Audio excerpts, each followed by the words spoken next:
We're supposed to sit here. I want to say hi. Well, hi, Mark. How are you doing? Congressman.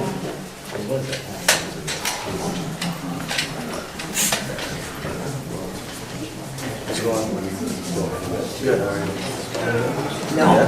Yeah. Thank you.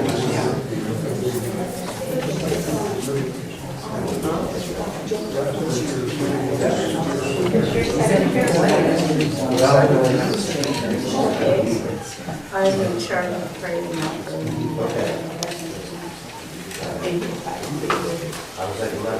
Yes, I know that.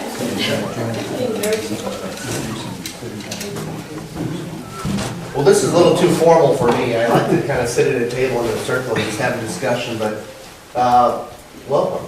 Thanks for coming out this Saturday morning. I know you have a lot better things to do, but I believe truly in representative government and going out and making sure that I have a dialogue and you have access to your public officials, and you should demand that access. Whether it's your city councilman, your state legislator, hey, you can even get in front of the next president of the United States, probably. Because in Iowa, we pick more than corn, as you know, we pick presidents, and so they're around. It's kind of like buying a car. You can kick the tires pretty good with these candidates. But it's the weekend, and when it's the weekend and we're not voting in Washington, D.C., I come home. The first 2 weeks of April was our April, we were not in session, so it was our recess district work period, and I was back here in the district all around. I'm from Van Meter in Dallas County, a town of about 1,000. Was born and raised there, went to Johnston High School in Des Moines. My parents moved into Polk County my high school years, but Van Meter's where my great memories are, and 4-H and Cub Scouts and Little League and playing in the Raccoon River. And I went to Drake University. In the last 7 years I was Senator Grassley's chief of staff, and it was an honor to work for him in that capacity. So we just finished about our 100th day in Congress. I like the pace, I like the substance. There's a lot going on, as you know. We just recently did a budget. As you know, the House had done budgets, but the Senate hadn't done budgets in the past 5 years. But, now both chambers are doing the budget. It's the right thing to do. You do budgets. Your family farm does, your family business, personally. Also, it's the law, right? I think that we should obey the law and do budgets. Because if you wonder how we got into a $18 trillion mess, if you don't do budgets and you don't know what you're spending and how you're spending it, you run into this kind of issue. And we talk about leaving this to our kids and grandkids for about 10 generations out. And there's some serious issues out there. We need to address them. And that's why I'm there. I want to be at the table, taking on these problems, offering solutions, and I'll sit down with anybody who's serious about it.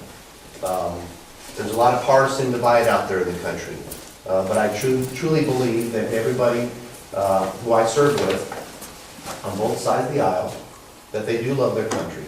They love their community, they want to do its best.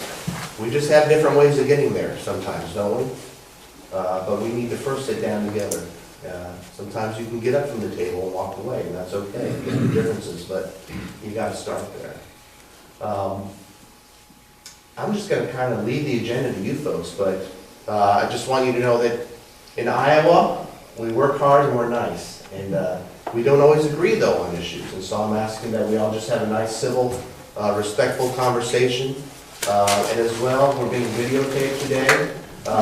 This is the reality and the world we live in. Sometimes folks come and just show up and videotape us. So just know that you may be on the video. This is not my crew. These are just other Iowans who are doing it. Just know that. With that, I'll leave it up to you to set the agenda. And why don't you just raise your hand, and I'll just call you as we go. Young lady. One question. Sure. I'm really concerned, especially after this postal worker landed his little makeshift. The gyrocopter. Yeah, on the White House lawn. Yeah, it kind of shows the terrorists, hey, we are vulnerable, and I'm sure they are going to make adjustments for that. But I also am concerned with, I believe it was FedEx, I could be wrong, who want to deliver packages with the use of drones. And this is one of the reasons I fear for our safety, where it's going to lead in the future. Our commercial aircrafts have problems with lots of birds on the runway or at the end of the, or up in the air. And I wonder, we have so many airplanes in our airspaces. Now if we add that, compound that with drones that are, well, let's say toy model, equate that to model airplanes being flown way up, that they can go higher. What's the chance of those, all of a sudden we have the airspace flooded with all these toys? Well, some are a very good use, I understand, with the cameras, they are marvelous. But I can see that there could be potential hazards. Well, I think we've seen that, and you raise a good point. Did everybody realize what happened on Wednesday? Wednesday wasn't only tax day, which is a depressing day enough, but also the day that a giant helicopter landed on the Capitol lawn, and it was undetected. So that raises a lot of red flags, right? Why wasn't this detected? And you'd think there would be more surveillance and better security by our federal government in Washington, D.C. because of that way the government is. It raises a lot of issues, and we're going to have some hearings on it regarding the oversight, bringing in some of the security folks within our national government as to how this happened, where we go from here. And the Federal Aviation Administration is very concerned about drones, and I am too. We need to make sure that our skies are safe for passenger aircraft, cargo aircraft, the people who are in those planes. As well, there's an issue about privacy as well in my book. With all these drones out there, if they're given the green light to do whatever they want, purportedly for commercial use, but also for recreational use as well. But who knows who's flying those drones out there? And I believe in the right to privacy, and I'm not so certain sometimes our government doesn't push that envelope itself and want to know what we're doing on our personal property, and private property means a lot to me, means a lot to Americans. And I think specifically about the EPA and some of their surveillance and the way they want to treat farmers and view and shape our agricultural landscape. So we're doing a lot of oversight on this, on many committees, from Judiciary Committee because of privacy issues, through the Commerce Committee, which has jurisdiction over the FAA. So I'm glad you brought that up. I'm concerned too, especially on the privacy angle and safety. Well, I could just envision, not saying that I have a devious mind, but if there was a disgruntled spouse overseeing their significant other, you see where I'm going. Let's see where you're going. Let's hope we don't have disgruntled spouses. In regards to the border, Yeah. you know, United States and Mexico is like it's open. And Steve King had an idea a few years back about building a wall. Now, a wall probably won't do it, but is there anything being done? Because I do a lot of research and there's been 2 reports of like ISIS camps 20 miles south in Mexico. And this is not fly-by-night information, I can really, I'm not. Just west of Glenwood, where it's. Their question is regarding the border. Our security, yeah, you know, do you want closed borders? Yes, to a certain degree. So I've been home every weekend since being sworn in, except for one weekend. I went down to the border. It was a bipartisan group of about 25 people, and we went with the chairman of the Homeland Security Committee. And I wanted to see for myself, because if Congress is going to deliberate and vote on these things, I need to know what I'm talking about.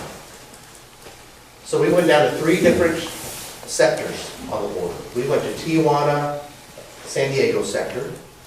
We went to the Cochise County in Arizona. Very rural, very beautiful. And then over to McAllen, Texas, along the Rio Grande River. 3 different sectors. San Diego, Tijuana, highly populated. You're gonna need double fences. Access roads, you're gonna need towers with lights on them and cameras. But we have to as well recognize that if we think we have things controlled over the land, there are things going on underneath the ground. Underground all the time. Yeah, so we have invested in and we need to continue to invest in ground penetrating technology because they've uncovered tunnels, folks, that look pretty much like a coal mine shaft. Little railroad cars, they've got venting systems, they've got lighting in there. And every time we uncover those, and they're coming right into our systems, our sewer systems, power systems underground, on infrared. And every time we uncover those, they're more creative. They're renting jet skis in Mexico and loading themselves up with drugs or 2 or 3 other people, and they're coming up the coast, and they're crashing their jet skis into our land, south of San Diego, and they're running for freedom. So we have to be one step ahead of them all the time. If you go over to the rural area of Arizona, Cochise County, where the ranches are, some of the fencing there is nothing more than the 3 barbed wire that we see on our fences sometimes.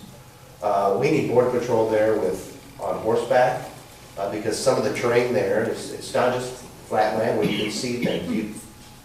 The terrain there is where we need to be more creative in getting into those plateaus and mountains. You're going to need aerial vehicles, unmanned aerial vehicles. It's basically a camera in the sky to look down and see where folks are and where they're going. I made sure to talk to the ranchers and the local sheriffs in Arizona, because they're the ones who are on the ground every day being affected by this. I can talk to the Border Patrol, Homeland Security folks all day long, but I have to recognize as well that they're getting talking points from the administration and from the Department of Homeland Security and from ICE. So it's important to talk to the people on the ground who are being affected every day. Went over to McAllen, Texas. The Rio Grande River is about 40 meters wide, about 4 meters deep. We took a boat ride down the Rio Grande. On one side, America, not a lot going on the banks there, but on the Mexican side, you had Mexicans fishing with a video camera. Or they're fishing and they're on their cell phone. Now, all my years of fishing for bluegill and crappies, I was never videotaping. I know, you know something's up. They're waiting for us to go by, and then they're calling up the drug ladder to say the coast is clear. And they're sending little rafts across, those swimming pool rafts, full of drugs. And every one that we catch, about 9 of them get by. We have the ability to secure our border. And we have to also recognize we have a northern border and ports as well. We have the will to, we must have the will to do it. We can do it, we have to have the will. We also need, the best deterrence in my opinion is by enforcing the rule of law. We have laws on the books that can help deter this. And if we enforce them, folks around the world on our southern border or northern border or anywhere else would be less reticent, less likely to try to come in. We just had a hearing the other day in the Appropriations Committee. So I'm on the Appropriations Committee. And I'm on the subcommittee of the Department of Homeland Security. And we had the Director of ICE, Director Saldana, testify before us. And I asked her about a statement that the President of the United States made on February 25th at Florida International University, where he talked about the policies and directives of his administration, and that there would be consequences if his employees at ICE did not obey those. And I asked the Director head on, do you think that was intimidating to the employees at ICE? And she said no. And then I asked her about the rule of law and versus those directives. And she said, essentially, that the law was second fiddle and that the policies and directives that comes out of the President's mouth and their manuals is precedent. I was stunned. The nation was stunned. I don't know if you saw. He thinks he's a dictator, doesn't he? He thinks he's above the law. I believe he does. Fortunately, we have courts that are helping us right now. We don't have the numbers in Congress, even if the Republicans all stuck together to override vetoes. But fortunately, we have the courts right now that are helping us out. But that statement struck a nerve with me and many of my colleagues, and we're following up on that. I was shocked when I heard that, and I thought maybe I didn't hear that. But the day before, she was spouting those same lines to the House Judiciary Committee as well. So we're working together in Congress, me and my colleagues, to try to put an end to this with the tools that we have. Is that treason? Is that treason when somebody deliberately is opposed to the things that the government is already set up? Well, it's certainly unacceptable and it has to be stopped. Yeah. And that anytime you're issuing dictates like that against the rule of law. I mean, the president himself said, as you know, back in last November, when he tried to do his executive amnesty, he said 22 times that he couldn't do that before, that he wasn't a dictator or an emperor. But now he's doing exactly what he said he couldn't do. Fortunately, we have the courts. But we shouldn't just depend on the courts, right? We need to do our work as well.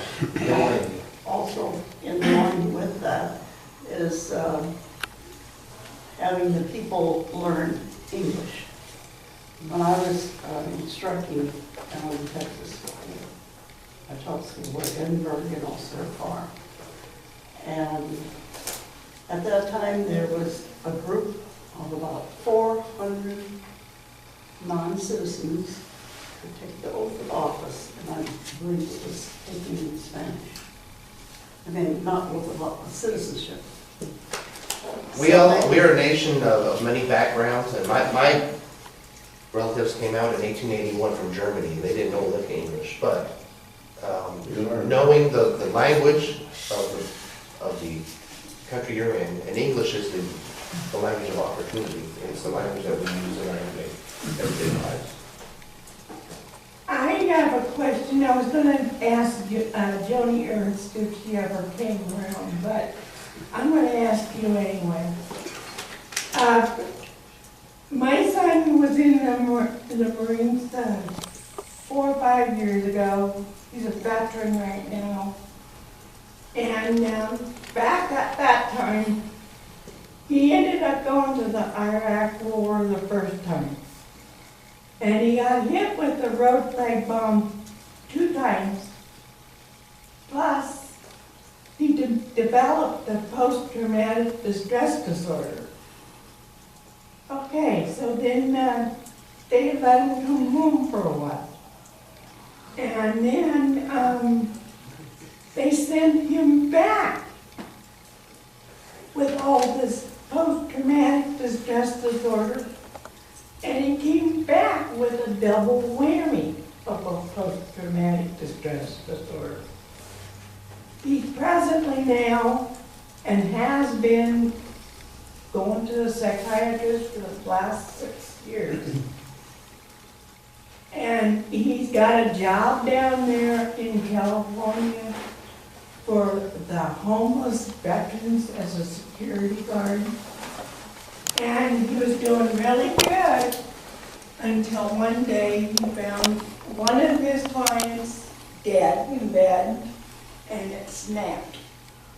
And he has to go on 3 days a week.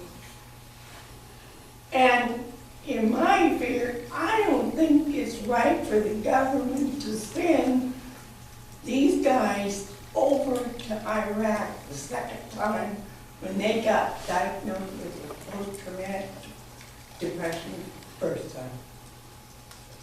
He was demanded to go. Well, thank you for the service of your son, number one. Thank you for all the veterans who are here. I live in Van Meter, and Iowa Veteran Cemetery is right there on that exit. If you're driving to Des Moines or out east, stop by there. It's right on that exit, just drive through. That's hallowed ground.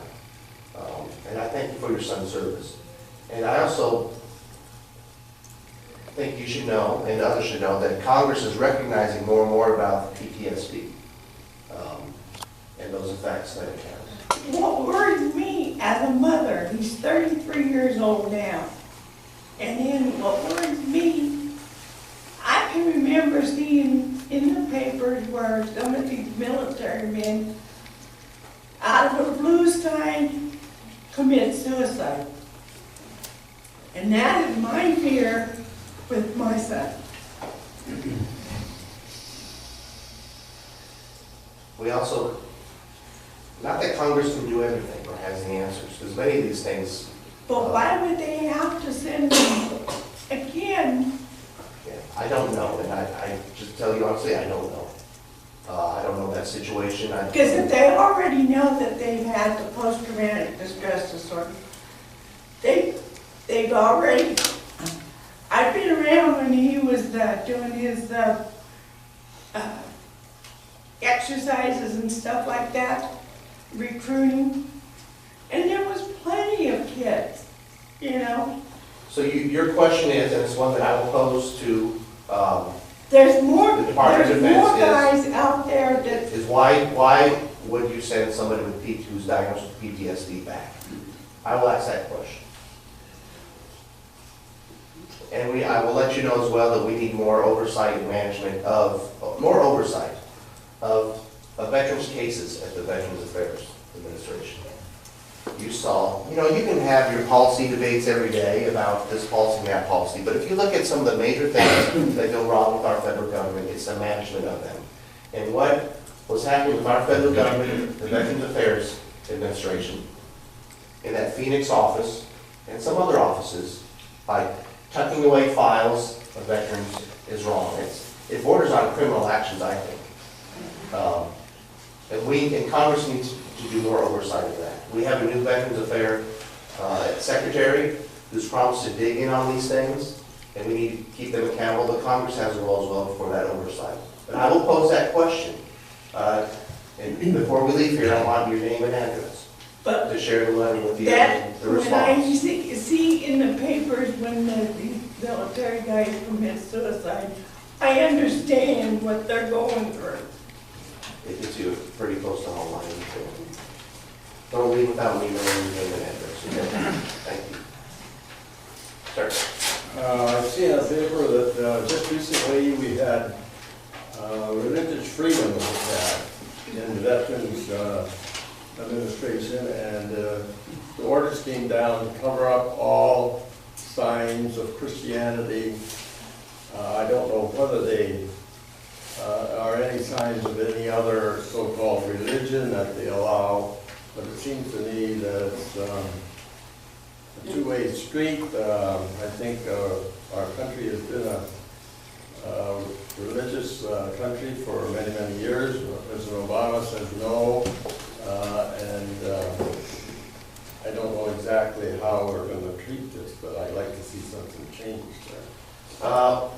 The law says we are. Well, let's go back further than that, like you said, many years, many. That's how we were founded. Exactly, that's what I was getting to. There's a reason why we left the Crown of England, right, in the monarchy, for religious freedom, religious protections. And that has to still mean something here in the 21st century. We hear about, in the Department of Defense, the inability for chaplains to spiritually counsel those who are going through some really tough times. I mean, you're a soldier. You're faced with death and war. You're separated from your family. You're seeing your brothers and sisters on the battlefield at times. That God-shaped hole in us needs filled, and that comes through fellowship and scripture and counsel. What's the point of having a chaplain then, right? But that's what they're trying to do. So the Senate and House Armed Services Committee need to put the brass in front of them in a committee and say, what are you doing to correct this? But the president How would you go on? Doesn't the president override him because he's the commander-in-chief? He's the commander-in-chief, but we have the power of the purse, and we have the power of legislation to correct that.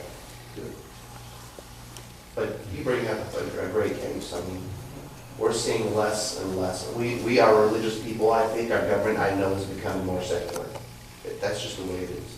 But I think we're still very faithful and God-fearing people as a whole. Our son-in-law is an Army chaplain, and we hear the restrictions and things direct from him, and where he has to go beyond what he can really do, what he's led to do beyond what He's allowed to do. allowed to do, yeah. I got a question. the first court case to stop the illegal immigration that Obama put in motion. Back in November. Right. They put a restraining order, or in effect, put a stop on everything. But it turns out that they lied to the judge. Yep, yeah. And instead of the judge slapping them down there and having the court case go over again, he just let it go so it could go on to the appellate court, like Fifth Circuit. What's gonna stop Obama from just bypassing, no matter what they do? So we rely on Congress to override the executive branch. You guys haven't done it for 5 years. Not one thing has come out of the House or the Senate to physically stop this man from being a dictator. Guess who's been in control? I mean, it's gonna have to go to the Fifth Circuit. Hopefully, they'll maintain the stay, the prevention. But who's to say, he's already given out 100,000 Social Security numbers to illegal aliens. They're gonna go ahead and get driver's license. They're all over the United States. They're all gonna be Democratic voters. They're gonna stuff the ballots for these illegal aliens this next election. And they're gonna have a Democratic president because you guys won't stop it. You've got to stand up. You've got to start impeachment proceedings to slap him down. He's not gonna understand anything else. We had a chance about 2 months ago with the Department of Homeland Security funding. It had expired, and we were using that as leverage against the President of the United States. I had two points on that funding. Number one, I didn't want to see the Department of Homeland Security closed down. Two, I didn't want to see the Constitution shredded and be made fun of. I stuck with the Constitution. I didn't relish my voting against Homeland Security funding, but the Constitution has got to come first. For the past 5 years, we had a split Congress. Now we set the agenda, the Republicans do. And we need to put up or shut up, I agree. And we need to use the power of the purse. I think that's the biggest tool that we have right now. Republicans can, and I don't know your party affiliation, but I'm just saying in terms of numbers, Republicans can stick together on everything, but we don't have enough to override the veto. This president leaves office in 18 months. I'm counting down that day like a lot of Americans. This is serious stuff. And it's highlighted even more by what was said the other day in this hearing that we had. The director of ICE saying directives and policy guidance trump the law. This is also the same agency that let over 30,000 felon illegal immigrants out of the jail and into America. Many of these people are burglars, robbers, rapists. Some even had murder convictions. You're exactly right. Right now. I would also like to know what is being done or discussed in regards to courts allowing Sharia law to be above our Constitution. That would fall under the proper committees, which would be Judiciary Committee on both the House and Senate side, but more so on the Senate side, because they are the ones who have the ability to take the nominations from the administration and then confirm them and advise consent within the U.S. Senate. We are fortunate that in Iowa we have just a farmer named Chuck Grassley sitting as the chair of the Judiciary Committee. I say that tongue-in-cheek because he was made up for being a farmer. I heard But Yeah. that's a, you ever talked to him? but he's solid, he's strong, and he's taking a lot of heat right now because of Eric Holder's replacement not being expedited in the Senate, Loretta Lynch. So the tools that we have are power of the purse, and in the Senate, they have the power of upholding nominations. And I think that you're seeing that last wall that we're coming up against. But what are they doing in regards to, because there's still judges out there that are allowing Sharia law to set precedents. And if the Muslims are going to be taking over like that, we need to stop them before it gets any worse. There's ISIS terrorist group just across the border from New Mexico. Well, when you have the confirmation hearings by these judges who are sent to the Senate floor for voting, you want to make sure that you reach out to Senator Grassley and folks on the Senate Judiciary Committee to pose those questions to those nominees and know where they stand on Sharia law or anything outside our rule of law and the Constitution. When we have a chance to vote for judges, I never know where to go to get information about them. I would go to the Senate Judiciary Committee website, so senate.judiciary.gov. At the state level At and the federal level. At the federal. At the federal level, because the president, or you can even look at the White House's website, and they'll probably do a press release on the nominations that they send to the Senate for review. And then watch the hearings. Many times they are on C-SPAN. You may not have time during the day to do that. But sometimes they replay those on their website. I'm going to ask this gentleman. Thank you. Thank you, Representative Young, for coming to Glenwood. It's great to have you here. And It's good to be here. I'm going to try to raise a local issue that is related to the work you do, and Ron, Cohen, others may know more about it, but economic development is a concern of mine, and jobs in Mills County. And one opportunity to do that is sort of out by our new construction of the bridge and that kind of work that all of us are very excited about. I understand one of the hurdles to greater economic development out there is working through the flooding and calculations and approvals from the Corps of Engineers and those kinds of things. And I think you're probably aware of it, but I think from your giving us a voice in DC as it relates to Corps of Engineers approvals, I'm happy to have that on your list of kind of issues, because I think it's a way where the next 20 years here could be impacted by the decisions of that and what growth happens for us here. So 4 weeks ago, David, did you and I sit down at this table? Yeah. With folks from the floodwaters, from Fremont County and up.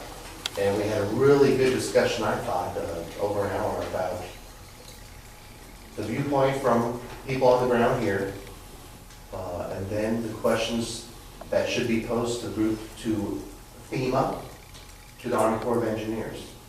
And being on the House Appropriations Committee, I don't know if I mentioned that, I'm on the House Appropriations Committee. These agencies, they come before us to beg for their money. And I'd like to see a little more begging and justifying why they should get what they think they deserve. And so the folks from the flood districts pose a lot of good questions for me, folks. And so I'm conscious and being more educated on it, and I'm being empowered by you folks to help me take on these folks and get answers. Because most of all, we just want some certainty, right? We want to know how to go where we want to get as a community out here. I'll just mention really quickly about the House Appropriations Committee. I wanted to get on that committee for a few reasons. First of all, we've had a member from Iowa on the Appropriations Committee, either the House or the Senate, the last 60 years. So you had Neil Smith, if you remember him, Tom Latham, who I replaced, and Tom Harkin. They're both gone now, Latham and Harkin. And if there's one thing that gets done every year, you can have your gridlock in Congress, and we saw it the last 5 years where not a whole lot of stuff got done. One thing that always gets done is you got to fund the federal government. So that train leaves the station and ends up at the station. And being that we're from a rural state, and in 1974, Iowa had 8 members of the U.S. House of Representatives. We have 4 now in the U.S. House of Representatives from Iowa.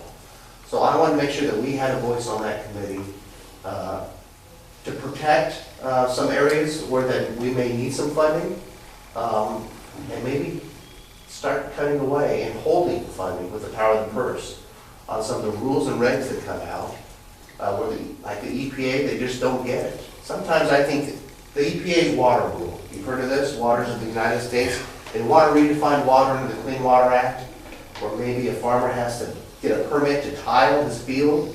Can you imagine what would happen? The process. You think it's a long line at the DMV to get an answer? Think about tiling your field, getting that permit from the EPA. Your season could go by the wayside. What does that do to land prices, commodity prices? Where are the farm prices all of a sudden? Sometimes I think the EPA flies over from DC to California, and they look down at the heartland, and they say, my gosh, they're doing well. What did we do wrong? We must go investigate. That's tongue in cheek, but there's such a disconnect between that agency in America and a lot of other agencies. So the power of the purse was holding some of those rules and regulations, the funding for those. So that's why I'm on that committee. Do you have power of the Bureau of Land Management? I'm not on that subcommittee, but as a whole, that committee does.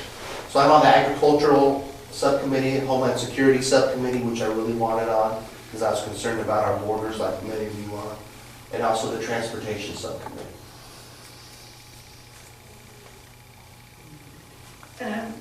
This is for closer to home now. I read in the farmer spokesman The that. spokesman, the Farm Bureau spokesman? That Branstad granted so much money for water and street and stuff like that. Is that true? I don't know what the governor's doing regarding that. So I don't Well, have it any was in the jurisdiction. Farm Bureau stuff, Okay. and so, you know, it was like it was available for any of the communities to use the grant to help with their streets and their water. Okay. Well, I may be going over my mayor's head, but the town of Melbourne is trying their best to develop and be a better community. But the only way we're going to be able to do that is we have to have the water filtration fixed. We definitely have to have the street. So nobody seems to believe us. And they're just sitting, the mayor knows, but it's the other people that just sitting there not doing a darn thing about it. And we need somebody like you, or it's right around in the district, just take a ride through the streets and stop them. One lady took a jar and filled it full, and by the next morning, there was red on the bottom sediment. In your toilets, you get these brown black spots and the brown ring around, or maybe even sometimes yellow. You think, oh, you didn't flush the toilet, but when you flush it, it's still yellow. And the city's still expecting us to drink that stuff. When us town people have fought and fought and fought, but we can't get it through their heads. And that's why I'm saying the mayor knows, but he didn't, you know, and supposedly he's working on it. Because but we don't know, we just need proof to somebody to hire to let them know just what they think of what the streets look like. I hear your passion. I believe in local control. I don't know if you want a senator from New York or a representative from Florida deliberating and trying to decide what to do in the town of Melbourne. You'll never get anything done. I believe the best way to get something done in your local community is to talk to what you're doing, your local officials, and then your state officials and your government. There are some federal grant programs. We don't do earmarks anymore for water infrastructure and for roads. And so I would. Well, we just voted in a girl that knows how to get grants, Well, but nothing make seems sure to you be get your money's worth. done yet. Yeah. And that article had been in there 2 months ago. Yeah. Well, you're not the first person I've heard from regarding water quality and the shape of our roads. Right now, the Highway Trust Fund is about broke, and we need to make sure that we fill that up again. Yeah, somebody ought to audit that. Where'd the money go? Question is, how do you fund it? Where'd the money they had go? Why do they wanna keep raising Well, I want to gas audit the taxes? full I wanna audit it all the way back to day one. I advocate auditing the full government. But I think you should Especially with contact the the Fed. local officials. Mark has it. And Mark, I think maybe wanted to, Maybe on a little different subject. She mentioned PTSD, and we recently had a bill in the Iowa House, or Senate, I guess, to legalize marijuana for medicinal use. And part of the problem that I had with the bill was we don't know much about how effective it is. And I think in order to get more research, it needs to be changed from a Schedule 1 to a Schedule 2 drug, so it's not, so Schedule 1 drug says that there's no medicinal use for it, and marijuana is a drug, the cannabis. And so I'd like the federal government to change that from Schedule 1 to Schedule 2 so research could be done, because there's some anecdotal evidence that it does help, and we'd like to know whether it really does, and have it regulated through the FDA and the regular channels so that people could use it if it is effective. But we can't, if we can't get the test to find out whether it's effective, that's a problem. So I don't know, have you had any thoughts on that? there's a bill in the Senate, it's a bipartisan bill to change marijuana from Schedule 1 to Schedule 2. I do not know if there's a House bill yet. This is all happening, and the states are doing what they're doing because we have a federal government, as you know, Eric Holder at the Department of Justice, who doesn't really like to enforce the law, so we're seeing this. And so states are being creative and reactive and proactive, and a lot of us at the federal level in Congress are trying to make sense of this as well. Certainly, if medicinal marijuana is going to keep going in the states, as a solution to some of our maladies that people have, I think there needs to be the proper research out there to make sure that what people are taking is safe and effective, regardless of what it is. And so Congress does have responsibility to act on that as well. You had an issue regarding education that I wanted to make sure that you got to, because we got about 5 minutes left here. I just would like to hear your views on Common Core, your experience. Sure. I'll start by going back to the No Child Left Behind bill. You remember that one? It was supposed to be the cure-all for all our educational maladies and wrongs. It was going to make everything right. It was signed into law by President Bush. It was a bipartisan bill, Republicans and Democrats. The first step to recovery is admitting you have a mistake or you have an issue. Republicans and Democrats have realized that No Child Left Behind was not the solution. And so Congress is deliberating a new federal bill called the Student Success Act. Now, it purports to roll back many of the federal programs and give them back to the states and local communities. I personally believe that the education of our children, the private person, entity responsible for that is the parent. The parent. And that your local community is the best place to make sure that you are heard when you want to educate your child.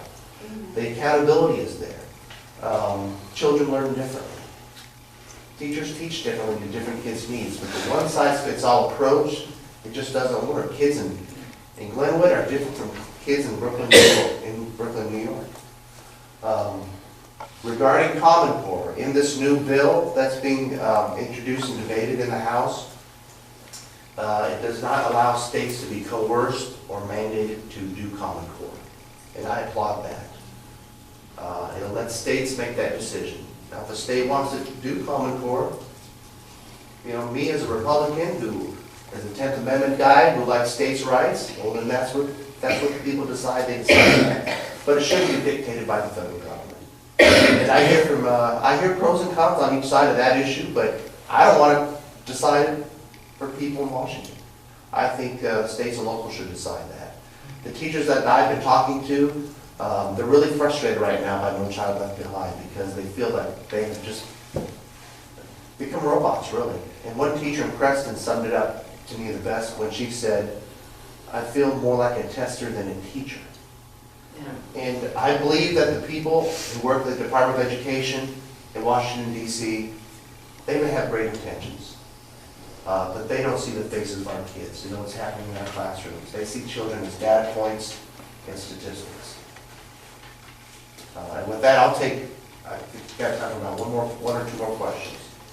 Could you discuss what some of the laws that have been passed just recently Sure. indicated? Sure, what we've done in the House, we wanted to make sure that, one, we addressed our economic needs. And part of that is by trying to roll back some of these things that came about within the law.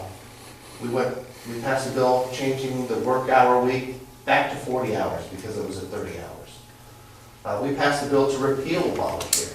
Now, the Senate's got to take that up.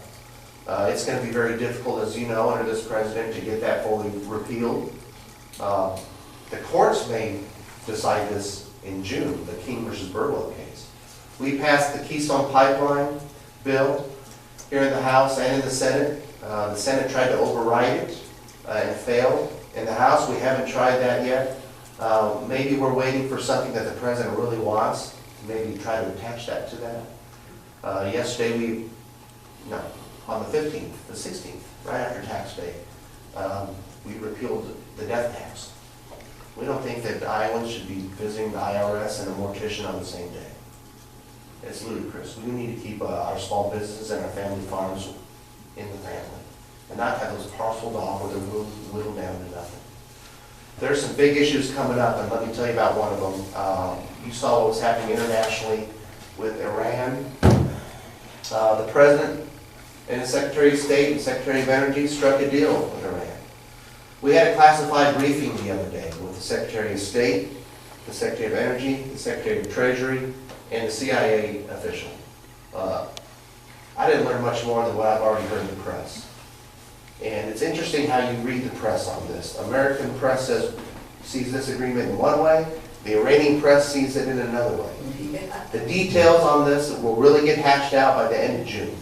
Congress has got to have a role in this. A bill came out of the Senate Foreign Relations Committee 19-0, bipartisan. I think it was probably watered down a bit just to get that bipartisan vote. But Congress needs to have a role. The administration argues that this is not a treaty because we don't have diplomatic ties with Iran, and therefore it doesn't need a vote in the U.S. Senate. But if you look at this agreement, it's similar to other agreements that were treaties and voted on in the U.S. Senate. Congress has to have a role in this. I think we need to keep the sanctions in place that were there and put on tougher sanctions and start all over from a position of strength and not weakness. The Iranians are not to be trusted. They're not good brokers on these things. They're a threat to their neighbors, they're a threat to Israel, they're a threat to the United States. Which brings up the authorization use of military force, the AUMF. It's a new enactment we're hearing about, okay? That's an authorization, it's a resolution that the President sent to Congress regarding authorizing force against ISIS. I thought it was a rather weak resolution. Some on the other side of the aisle think it was too strong. So there's a lot of thought in Congress, are we even going to deliberate this? Because it sounds like nobody's really for it. I thought it was weak. I wanted to strengthen the President's hand and give him more authority to allow our generals and commanders to do the job once and for all and not tie their hands. And we have to work with other countries as well. And fortunately, I think some of the Middle Eastern countries are waking up after what ISIS did with that Jordanian pilot, lit him on fire. Jordan answered, didn't they? My goodness. The Coptic Christians, our brothers and sisters in Christ who were murdered and beheaded, that woke Egypt up. I hope it's waking up other countries as well. They need to take the lead on cleaning up their backyard. And we can be helpful. It's got to be a coalition, not just military, diplomatic, sharing intelligence as well. This is a serious thing. This is an enemy that we can't comprehend. We know what they are. They're fascist extremists with a political and religious ideological agenda. And they want to rule the world. What about support for Israel? I love Israel. They're the shining light over there in a dark, dark land. They are a very tolerant nation. They're a democratic nation. They respect human rights. So I love them for that. And also because my Bible tells me to pray for Jerusalem and Israel. And I wouldn't have my faith unless it was grafted out of Judaism, being a Christian. I was left a little confused, though. At the beginning of the presidency of Obama, he wanted to pull our troops out of Afghanistan, which at that point in time I felt was not the right thing to do. After all, we were fighting to keep all the terrorists in line and hunt them down. And then all of a sudden, he takes them out, or most of them, and now all of a sudden he wants to go in after ISIS. So which way is his? I can't answer for the way he thinks, but hopefully he's realized that it is a dangerous world, and that if we want to make it safer, America has to lead. If we retreat, a vacuum is created, and it's filled with ISIS, Rouhani, Assad, Putin. But I believe America's better days are to come, and they're giving me the hook, because I got to get to Red Oak for another one. We gotta rebuild our, But I'll be back. I want to continue these conversations. I get just as much out of it. I hope you got something out of it, but I get a lot out of it myself. Could I ask one real quick? Chris Christie said this past week that he would be in favor of raising the retirement age from 65 to 69. How do you feel about that? I've come out against that for those who are currently on Social Security and baby boomers. But that doesn't mean that we have to, in my opinion, do what Ronald Reagan and Tip O'Neill did back in the 80s. They came down to the White House, they had to give us beer and said, this is an American problem. We have to solve Social Security because it's going bankrupt. You have to put everything on the table. It's $100 trillion. I'm on Medicare and Medicaid. So I'm worried. I mean, I got a supplement for that. But I'm worried. What if something happens? I think there's a bipartisan feeling that we have to make sure that we keep the policy regarding Social Security. That's how I feel.